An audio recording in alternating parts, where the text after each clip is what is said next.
बिस्मिल्लाहिर्रहमानिर्रहीम। मियां वाली forex academy में मोहम्मद असद आपको वेलकम करता है। मैं उम्मीद करता हूँ आप तमाम अहबाब बिल्कुल खैरियत से होंगे। आज का हमारा टॉपिक है कि मार्केट स्ट्रक्चर क्या होता है। आपके सामने चार्ट ओपन है, यहाँ से आप देखेंगे कि ये जो मार्केट का स्ट्रक्चर है, मार्केट कैसे काम करती है। उससे पहले थोड़ी सी मार्केट स्ट्रक्चर की वजाहत कि मार्केट स्ट्रक्चर बुनियादी तौर पर जो है ना, एक ऐसा बुनियादी तस्वर है जो कि मार्केट की मजमूई साख्त को बयान करता है। ये मार्केट के मुख्तलिफ अज्जा के दरमियान जो ताल्लुक़ होता है उसको समझने में मदद देता है। अगर स्ट्रक्चर में देखा जाए ना, ये एसएमसी की बात हो रही है। एसएमसी के सिलसिले की आज की दूसरी वीडियो है, उस हवाले से बात कर रहा हूँ। एक सेंट्रलाइज मार्केट होती है, फिर एक डिसेंट्रलाइज मार्केट होती है, ठीक है, फिर ओटीसी एक मार्केट होती है। अब सेंट्रलाइज को देखा जाए तो इस किस्म की मार्केट में ना एक मरकज़ी मकाम होता है जहाँ पर ख़रीदार और फ़रोख्त कुनदगान जमा होते हैं और मामलात करते हैं। मिसाल के तौर पर जिस तरह हमारी स्टॉक एक्सचेंज हो गई या फिर कमोडिटी एक्सचेंज वगैरह हो गई। डिसेंट्रलाइज मार्केट क्या होती है जी? इस किस्म की मार्केट में कोई मरकज़ी मकाम नहीं होता और ख़रीदार और फ़रोख्त कुनदगान वगैरह बराह रास्त एक दूसरे से मामलात तय करते हैं। इसी तरह अगर ओटीसी मार्केट देखी जाए तो इसमें ख़रीदार और फ़रोख्त कुनदगान जो हैं वो बराह रास्त एक दूसरे से मामलात तय करते हैं, लेकिन इसके लिए कोई मरकज़ी मकाम नहीं होता। मिसाल के तौर पर ये बॉन्ड मार्केट हो गई या कमोडिटी मार्केट हो गई, ठीक है। अब अगर मार्केट का स्ट्रक्चर देखा जाए ना, तो इसमें स्ट्रक्चर में इसकी जो डेप्थ है मार्केट की गहराई देख लें। मार्केट में ख़रीदार और फ़रोख्त कुनदगान की तादाद के, इसमें बायर्स कितने हैं, सेलर्स कितने हैं। अगर मार्केट ऊपर जा रही है तो उसमें बायर्स हैं या नहीं है, फिर अगर मार्केट नीचे जा रही है तो उसमें सेलर्स हैं या नहीं है।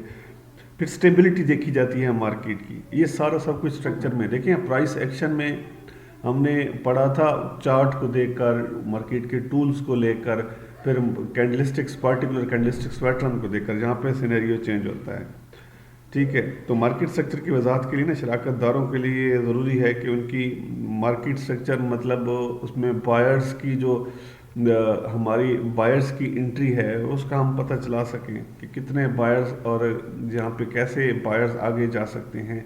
स्ट्रक्चर की मदद से बात हो रही है। स्ट्रक्चर्स की बड़ी वैल्यू है।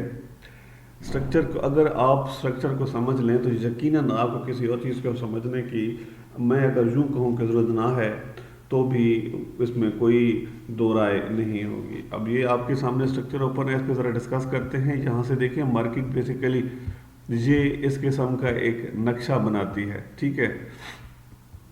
ये देखें, यहाँ से लो लगा, यहाँ से ऊपर गई मार्केट, एक हाई बनाया, फिर हायर लो, फिर हायर हाई, फिर हायर लो, फिर higher high, higher low, higher high. Market जब जब ये हायर लो और हायर हाई बनाती है, ये देखें यहाँ से, फिर जब ये हायर लो बना और इसका हाई टूटा तो यहाँ पे BOS हो गया।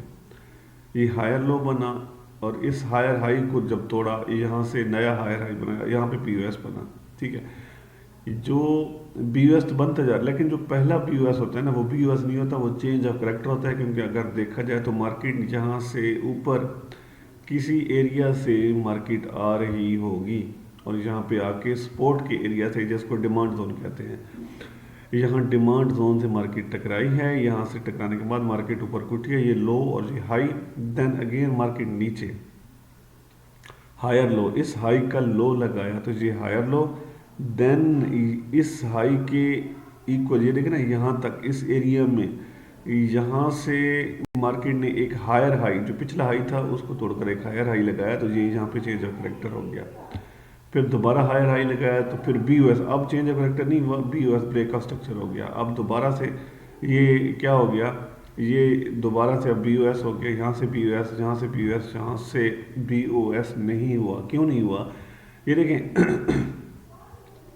ये एक सपोर्ट जोन है, ये एक रेजिस्टेंस जोन है, ये एक डिमांड जोन है। यहाँ पे मार्केट सप्लाई जोन में पहुँच चुकी है, ठीक है। यहाँ से देखिए मार्केट ने क्या किया, रेजिस्टेंस, ये देखें ना, पीछे मार्केट क्या करती आ रही है।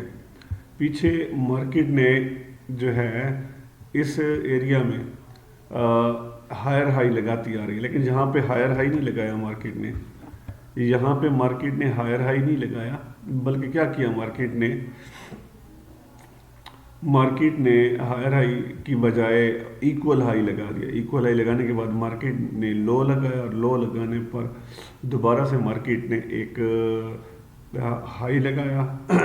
اب یہ دیکھیں، پوائنٹ ٹو بی نوٹڈ، کہ پیچھے مارکیٹ جو ہے وہ ہائر لو لگاتی آ رہی ہے، لیکن یہ آخری ہائر لو تھا۔ اس کے بعد مارکیٹ نے دوبارہ سے ایک ہائر لو سے بھی نیچے ایک لوور لو لگا دیا۔ یہ لو لکھا ہوا ہے، یہ لوور لو ہے، لوور لو لگا دیا اور اس کا ریٹریس کیا، اس لوور لو کا ہائی لگایا۔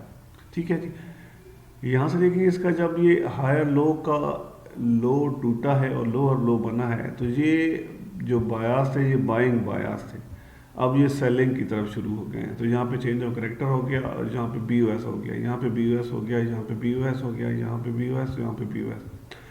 تو بیسیکلی اگر دیکھا جائے نا، تو مارکیٹ جو ہے وہ ایسے ہی کام کرتی ہے۔ ٹھیک ہے، مارکیٹ میں کنسالیڈیشن فیزز ہوتے ہیں۔ اب یہاں پہ کنسالیڈیشن دیکھیں، جس طرح یہ چارٹ بنا ہوا ہے نا، مطلب آپ اس میں دیکھیں کہ مارکیٹ جو ہے وہ بیسیکلی مینیپولیشن بھی کرتی ہے مارکیٹ۔ ٹھیک ہے، مطلب اتنی آسانی سے تو نہیں نا پیسہ دیتی کہ مارکیٹ نے ایسے ایسے لو بنانا شروع کر دیے، پھر لوور لو بنانا شروع کر دیا، اور مارکیٹ نہیں، ایسے نہیں ہوتا، اتنی جلدی وہ نہیں ہوتا۔ اس میں مارکیٹ میں تھوڑی سی کنفیوژن وہ کہاں پہ ہوتی ہے، وہ مارکیٹ جب کنسالیڈیشن کرتی ہے۔ کنسالیڈیشن مین مارکیٹ جو ہے وہ ایک ہی ڈائریکشن میں رہتی ہے، support resistance, support resistance, support resistance پہ مارکیٹ رہتی ہے۔ ٹھیک ہے، ایک ایریا میں، وہاں اس ایریا سے باہر نہیں نکلتی۔ دراصل وہ سین کیا ہوتا ہے، وہ سین بائر اور سیلرز کے درمیان کشمکش ہوتی ہے، اور وہاں پہ سمارٹ منی کے رول کے مطابق اگر دیکھا جائے تو وہاں پہ ہیوی بائنگ یا ہیوی سیلنگ ایکسپیکٹڈ ہوتی ہے، اور کچھ بڑا ہونے سے پہلے کی تیاری شروع ہوتی ہے، آپ یوں سمجھ لیں۔ ٹھیک ہے جی، تو یہ ہے جی مارکیٹ سٹرکچر۔ امید واسق ہے آج کا یہ ٹاپک جو ہے مارکیٹ سٹرکچر کے حوالے سے آپ کو پسند آیا ہوگا۔ دعاؤں میں یاد رکھیے گا۔ اللہ نگہبان۔